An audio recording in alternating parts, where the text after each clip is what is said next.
Слават како тие да победиле во Унгарија, се мешаат во внатрешните работи во Србија и повторно влегоа во конфликт со Вучич. Отворено навиваат за Доналд Трамп да падне во САД, а не кријат дека го поддржуваат Еди Рама во Албанија. СДСМ целосно заборава дека е политичка партија во Македонија. По се изгледа ги интересира се, освен нивниот катастрофален рейтинг и изборите во сопствената држава. Веќе трет ден слави и Венко Филипче, па дури свика посебна пресконференција посветена само за состојбите во Унгарија.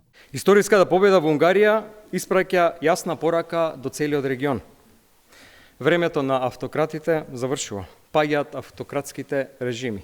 Следен е тој во Србија, па после тоа на Мицкоски кај нас. Според поранешни видни функционери на социјалдемократите, ваквата реторика на Венко Филипче е со цел да се оттргне вниманието на членството од реалните проблеми кои ги има партијата, а тоа е катастрофалниот рейтинг, според кој веќе не се ниту трета политичка сила во државата. Екс-градоначалникот на Центар Саша Богдановиќ за Алфа вели дека состојбите во партијата не се ни блиску до добри, а тоа го покажуваат и секојдневните критики од многу видни партиски лица. Овие изјави и овие реакции од страна на СДСМ е само да се отргне незадоволството кое што постои према раководството на партијата. Пак ќе потсетам, имаше исклучување на видни членови на партијата, имаше изјава на поранешен кандидат за председател Стево Пендаровски кој што кажува ако не се смени нешто во политиката на СДСМ дека ќе се доведат до исчезнување од политичката сцена или ќе се сведат на статистичка грешка.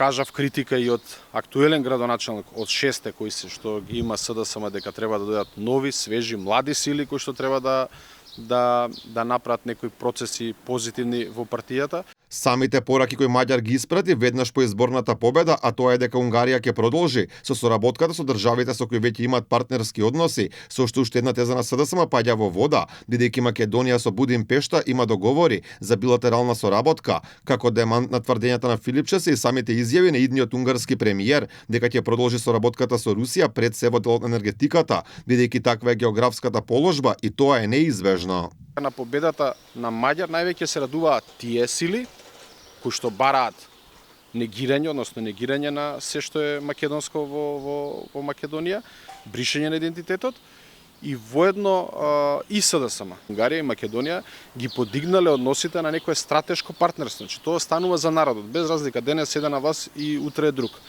А кога ќе ги видите изјавите на самиот Маѓар, он вика дека тие односи ќе гледа исто да ги негува, да ги подобрува и така натака. Според познавачите, ваквите потези на СДСМ наликуваат на репризи од времињата кога тие формираа влада, како што беше случајот во 2002, кога после воениот конфликт дојдоа на власт заедно со ДУИ, како и во 2017, кога иако поразени на изборите, со странска помош успеа да ја формираат владата.